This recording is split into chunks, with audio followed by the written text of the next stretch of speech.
Bollywood silver screen presenting the shallows.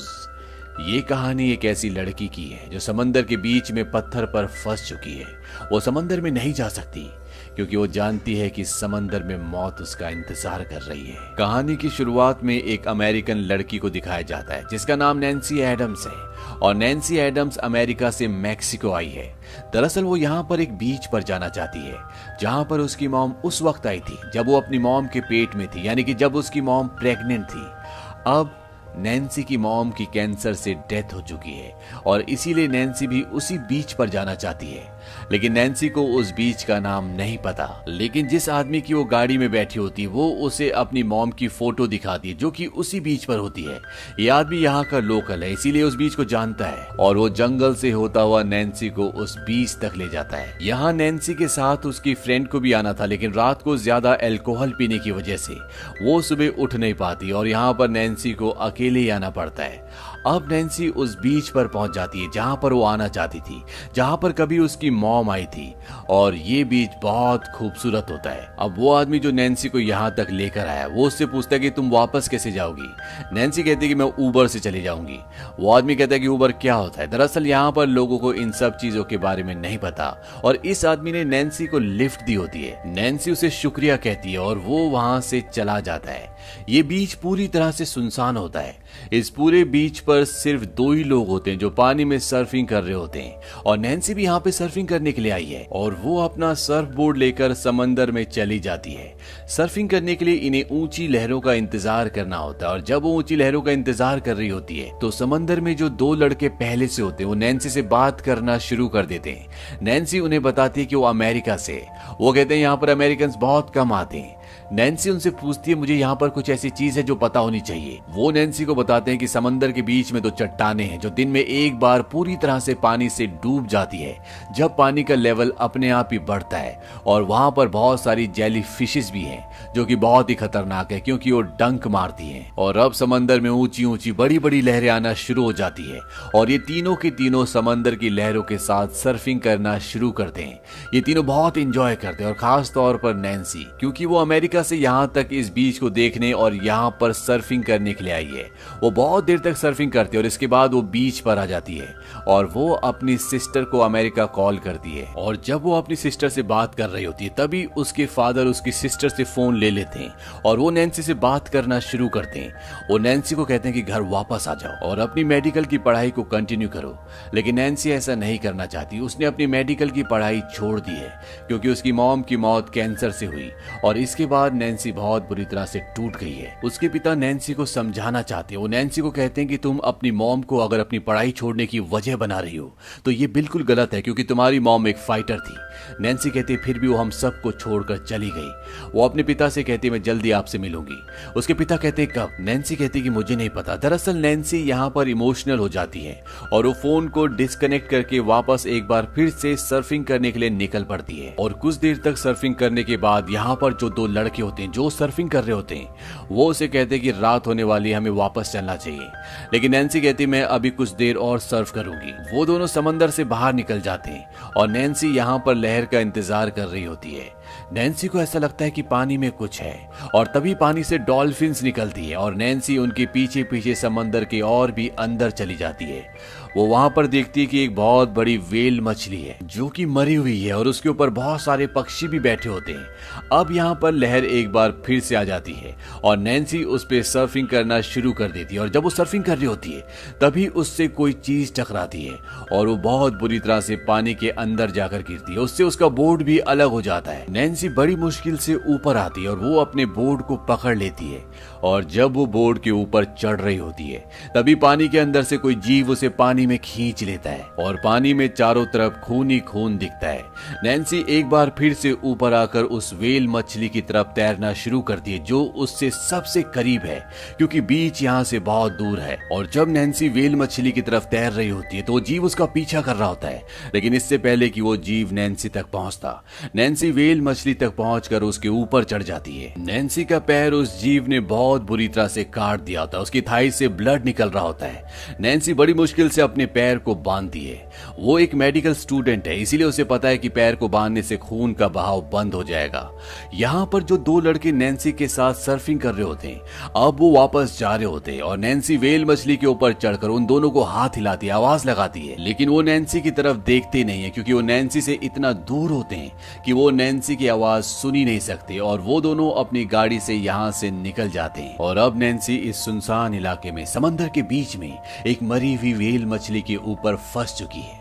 वो पानी में नहीं जा सकती, नहीं तो वो जीव पानी में नैन्सी को मार देगा और ना ही यहाँ पर कोई और है जो नैन्सी की मदद कर सकता है। और कुछ ही घंटों में अब रात भी होने वाली है। नैन्सी पानी में चारों तरफ देखती है और वो देखती है कि उसकी एक तरफ चट्टानें हैं जो पानी से थोड़ा सा ऊपर निकली हुई हैं और दूसरी तरफ एक बॉय है जिसे पानी में इसलिए लगाया जाता है ताकि लोगों को पानी का लेवल पता चल सके, जिससे नीचे जंजीरों से बांधा हुआ होता है।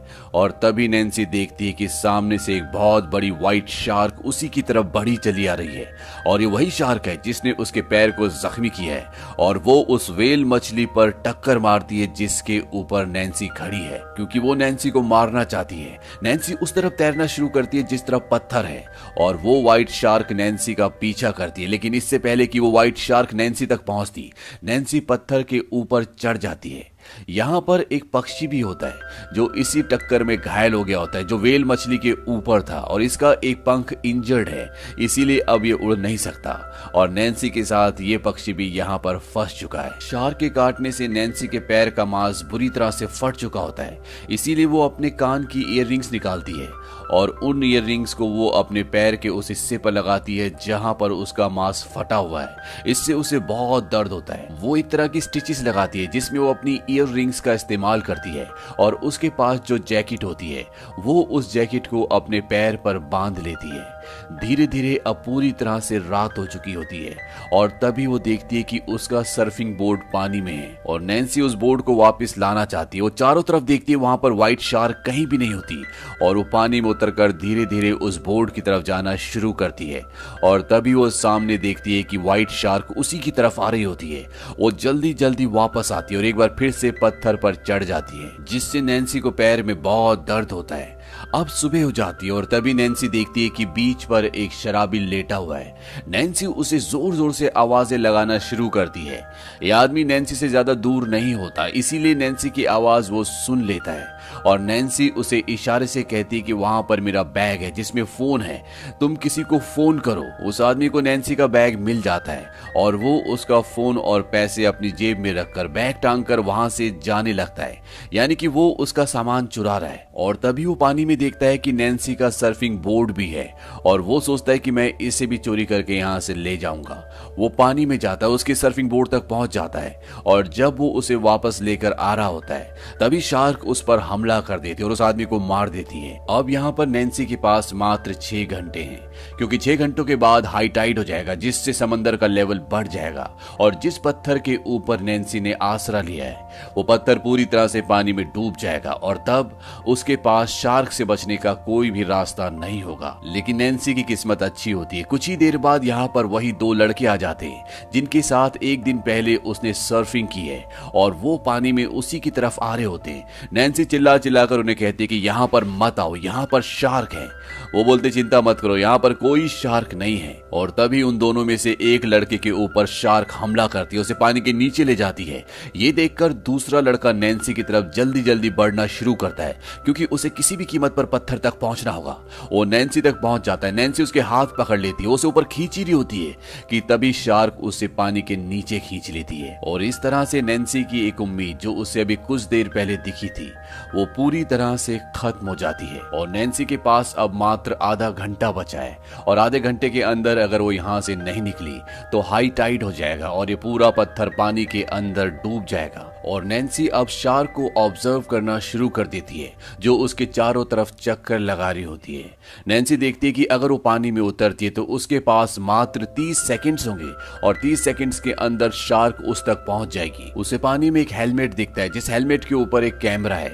दरअसल जो भी सर्फिंग करते हैं इनके पास एक हेलमेट होता है, हेलमेट के ऊपर एक कैमरा लगा होता है, जिसे नैन्सी किसी भी कीमत पर हासिल करना चाहती है, जो पास ही के एक पत्थर के पास होता है जो लगभग डूबने ही वाला होता है।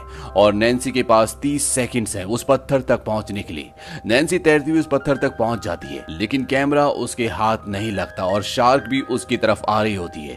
और तब ये दिखाया जाता है कि शार्क पत्थर के ऊपर आने की कोशिश करती है, क्योंकि पत्थर के ऊपर भी थोड़ा थोड़ा सा पानी है और इस वजह से नैन्सी पत्थर से नीचे गिर जाती है। और अब शार्क भी उस पर हमला करना चाहती है, लेकिन नीचे नुकीले पत्थर हैं, नुकीली झाड़ियां हैं, जिसमें शार्क फंस जाती है। और तब तक नैन्सी वापस उसी पत्थर पर आ जाती है जहां पर वो पहले थी।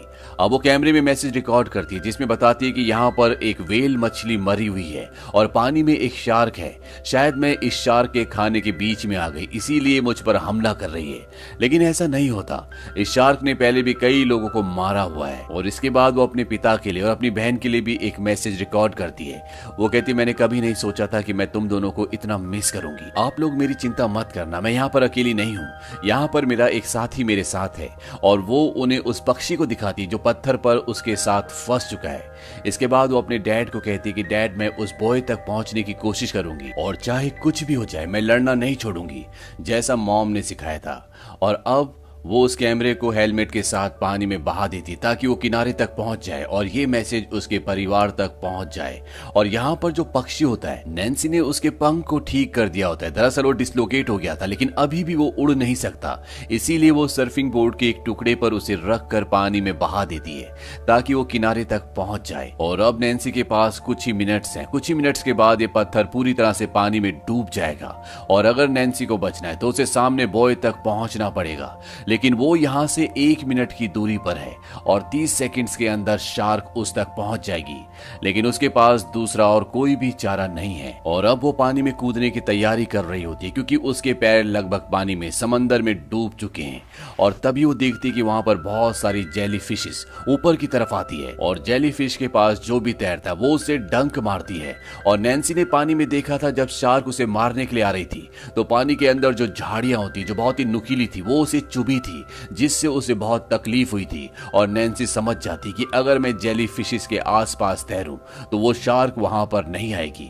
और अब नैन्सी पानी में कूद जाती है और शार्क भी उसकी तरफ बढ़ना शुरू कर देती है। और ठीक 30 सेकंड्स के बाद शार्क उस तक पहुंच जाती है, लेकिन तब तक नैन्सी अपने आप को पानी के नीचे जेली फिशेस के बीच में फंसा लेती है ताकि शार्क उस तक ना पहुंच पाए। और ऐसा होता भी है, जब शार्क लगभग उस तक पहुंची गई होती है तो जेली फिश के डंक से वो पीछे हट जाती है और नैन्सी नीचे धीरे धीरे तैरते हुए उस बॉय के जंजीर तक पहुंच जाती है जो नीचे बहुत ही शार्प रॉड से बंधा हुआ होता है। और अब नैन्सी ऊपर की तरफ तैरना शुरू करती है। शार्क उसके एक बार फिर से पीछे आती है और नैन्सी बॉय की सीढ़ियों तक पहुंच जाती है। और जब वो जल्दी जल्दी ऊपर चढ़ने की कोशिश करती है तो एक रॉड टूट जाती है, जिससे नैन्सी सीधा शार्क के ऊपर गिरती है और वो उस रॉड से उसे घायल कर देती है और जल्दी से वापस ऊपर चढ़ जाती है। इस बात से शार्क पूरी तरह से बौखला जाती है और वो उस बॉय पर हमला कर देती है। लेकिन नैन्सी अब ऊपर है और नैन्सी की किस्मत एक बार और उसका साथ देती है। उसे दूर एक कार्गो शिप दिखता है। नैन्सी बॉय पर ही एक फ्लेयर गन होती है। उस फ्लेयर गन से उन्हें इशारा करने की भी कोशिश करती है। वो फ्लेयर गन आसमान में चलाती है, लेकिन तब तक कार्गो शिप मुड़ चुका होता है और वो उसकी फ्लेयर गन को नहीं देख पाते। और यहाँ शार्क उस बॉय को गिराने की कोशिश कर रही होती है जिसके ऊपर नैन्सी है। तभी नैन्सी देखती है कि व्हेल मछली के आसपास बहुत सारा ऑयल है। दरअसल मरी हुई व्हेल के अंदर से ऑयल निकलता है और जब शार्क ऑयल के ऊपर से होती हुई नैन्सी की तरफ बढ़ रही होती है तो नैन्सी फ्लेयर गन ऑयल के ऊपर चलाती है, जिससे शार्क की बॉडी में आग लग जाती है। हालांकि पानी में जाने के बाद उसकी आग बुझ जाती है, लेकिन अब वो पूरी तरह से भड़क चुकी है और वो उस बॉय पर हमला कर देती है। उसे अपने दांतों से पकड़कर नीचे पानी में गिरा देती है और नैन्सी भी अब पानी में है। लेकिन नैन्सी अपने आप को सुरक्षित करने के लिए बॉय के चारों तरफ जो लोहे के ब्लॉक्स होते हैं वो उसके बीच में चली जाती है। लेकिन अब शार्क का गुस्सा पूरी तरह से भड़क चुका है। वो उस बॉय को नीचे खींचना शुरू कर देती है, अपने दांतों से काटना शुरू कर देती है। तभी नीचे नैन्सी देखती है कि बॉय की जो जंजीर होती है वो नीचे लोहे की रॉड से बंधी होती है। और अब नैन्सी के दिमाग में एक आइडिया आता है। वो पानी में कूद जाती है और जंजीर के उस हिस्से को खींचना शुरू कर देती है जो बॉय के ऊपर बंधी होती है। दरअसल इसके स्क्रू ढीले हो चुके होते हैं। वहीं शार्क का दांत भी बॉय के साथ फंस चुका होता है और नैन्सी बड़ी मुश्किल से जंजीर को खींच लेती है, यानी कि बॉय से अलग कर देती है। जंजीर भारी होती है, इसीलिए वो उसे पानी के नीचे खींचना शुरू कर देती है। और अब शार्क भी वहां से छूट चुकी होती है और वो नैन्सी का पीछा करना शुरू करती है। नैन्सी बड़ी तेजी से नीचे जा रही होती है और शार्क उसके पीछे होती है। और इससे पहले कि जो नीचे लोहे की बड़ी बड़ी रॉड्स होती है, नैन्सी का शरीर उनसे टकराता, वो लोहे की जंजीर को छोड़ देती है और वहां से अलग हो जाती है। लेकिन शार्क इतनी जल्दी घूम नहीं पाती और वो लोहे की उन बड़ी बड़ी शार्प रॉड्स के साथ टकरा जाती है जो उसके मुंह के शरीर के आर पार हो जाती है। और इस तरह से इस खूंखार शार्क का अंत हो जाता है। अगले पल ही दिखाया जाता है कि नैन्सी बीच तक पहुंच गई है और यहाँ पर एक आदमी भी उसे बचाने के लिए पहुंच जाता है, क्योंकि जिस कैमरे में नैन्सी ने मैसेज रिकॉर्ड किया था वो किनारे तक पहुंच गया था, वो एक बच्चे को मिला था और वो अपने डैड को यहाँ पर बुलाकर ले आया। और इस तरह से नैन्सी की हिम्मत की वजह से, उसकी ना हारने के जज्बे की वजह से वो इस मुश्किल घड़ी से निकल जाती है। और इसी के साथ ये कहानी, ये फिल्म यहीं पर खत्म हो जाती है। ये फिल्म सन 2016 में रिलीज हुई थी। IMDb पर इसकी रेटिंग है 6.3। इस फिल्म का बजट था 17 से 25 मिलियन डॉलर्स और बॉक्स ऑफिस पर इसने कमाई की थी 119 मिलियन डॉलर्स की। उम्मीद करते हैं कि ये कहानी आपको पसंद आई होगी।